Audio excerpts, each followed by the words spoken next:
Pada awal abad ke-14 Masehi, kerajaan Blambangan berada di kepemimpinan seorang Prabu bernama Prabu Menak Sembuyuk.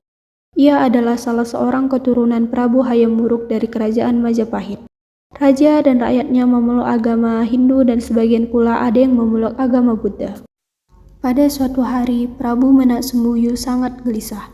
Demikian pula permaisurinya.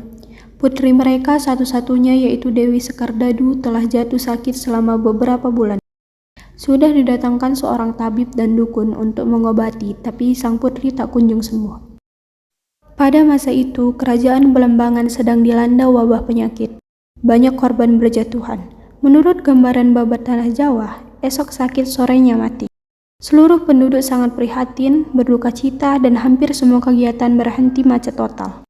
Sang Prabu hampir putus asa sebab Dewi Sekardadu hanya terbaring di kamarnya dan semakin hari tubuhnya semakin susut dan sepasang matanya tertutup hampir seperti mayat. Pada suatu hari,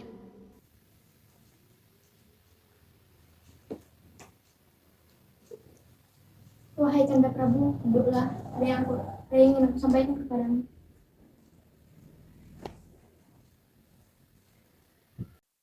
Kanda Prabu, apakah kamu tega melihat anak kita yang terus-terusan sakit seperti itu? Apa maksudmu, Adinda? Bukankah aku sudah mendatangkan tabib paling terkenal di Pulau Dewata ini? Apakah itu belum cukup? Dan begitu maksudku, Kanda. Buatlah sayembara, dan barang siapa yang berhasil menyembuhkan anak kita, maka kita akan berikan mereka hadiah. Prabu Menak Sembuyuk kemudian menyetujui saran istrinya. Ia segera perintahkan Mahapati kerajaan untuk membuat sayembara. Hari-hari sudah terlewatkan, namun tak seorang pun datang untuk bersedia mengobati Dewi Sekardadu. Prabu Menak Sembuyuk kemudian memerintahkan Mahapati kerajaan yaitu Patih Bajul Sangara untuk mencari pertapa sakti Mardaguna yang sanggup mengobati Dewi Sekardadu. Kemudian bertemulah Patih Bajul Sangara dengan Resi Kandabaya. Untuk membuktikan bahwa orang yang dihadapinya ini sakti, Patih Bajul mengarahkan senjata ke arah Resi Kandabaya. Namun, bukannya terluka, Resi Kandabaya mampu mengalahkan Patih Bajul. Maafkan aku, Bamba Resi. Kedatanganku telah mengganggu ketenanganmu. Memang hebat kedatanganmu, wahai Patih Bajul Sangara. Tapi kedatanganku... Aku tahu kedatanganmu ke sini untuk menyuruhku menyembuhkan Dewi Sekardadu dan wabah penyakit itu. Izin Bamba Resi, tapi inilah maksud kedatangan Fatmawati. Tapi kesalahan Patih, wabah itu sudah dikehendaki oleh Dewa Tahu dan aku tidak bisa menyembuhkannya. Hamba mohon petunjuk, Bamba Resi. Baiklah, tapi apapun yang terjadi, hamba dan Prabu tidak akan peduli, asalkan Dewi Sekardadu bisa sembuh dari penyakit. benarkah aku tidak yakin pada dirimu? Tapi baiklah, aku akan mengasih tahumu siapa yang bisa menyembuhkan Dewi Sekardadu. Maka datanglah ke pertapaan Gunung Selangu.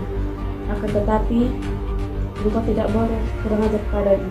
Berikan salam kepadanya. Baiklah, aku akan menyampaikan pesanmu dengan baik, Bamba Resi. Akhirnya Patih Bajul pun menemui pertapa yang berada di Gunung Selangu. Aku Patih Bajul Sanggara, Mahapati Kerajaan Blambangan, dan engkau mendapatkan salam dari Ratu Resi Kandabaya. Aku menerima salam dari Resi Kandabaya. Dan maksudku kedatanganku ke sini adalah untuk memintamu mengobati Dewi Sekardadu dan rakyat Blambangan. Sebelum menyatakan kesanggupanku, aku ingin memperkenalkan diri terlebih dahulu. Aku Maulana Ishak dari negeri Pasai. Aku bisa membantumu dengan satu syarat. Asalkan Prabu Menak dan seluruh rakyatnya itu masuk Islam. Dan seluruh rakyatnya harus bisa menerima persyaratan itu. Aku tidak bisa mengambil keputusan. Aku harus berunding dulu dengan Prabu Menak.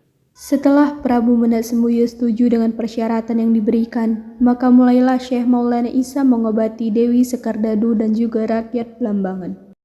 Bismillah. Setelah sembuh dari penyakitnya, Dewi Sekardadu masuk Islam. Setelah itu, terlihat istri Prabu dan Dewi Sekardadu sedang berbincang perihal akan dinikahkannya Dewi Sekardadu dengan Syekh Maulana Ishak, orang yang telah mengobatinya untuk memenuhi sayembara yang dibuat oleh Prabu Menak Sembuyuk. Tapi ibu, aku tidak mau menikah dengannya. Ini sudah menjadi keputusan ayahmu, Nak, dari jauh-jauh hari. Dan barang siapa yang berhasil memenangkan sayembara ini, yaitu menyembuhkanmu, maka dia akan dinikahkan denganmu. Baiklah ibu, jika ini keputusan ayah dan ibu, aku akan mengikutinya. Sesuai dengan perjanjian sayembara, tibalah hari di mana Dewi Sekardado menikah dengan Syekh Maulana Isa. Terima nikah dan kawinnya. Setelah pernikahannya, Syekh Maulana Isa dan Dewi Sekardado hidup berbahagia.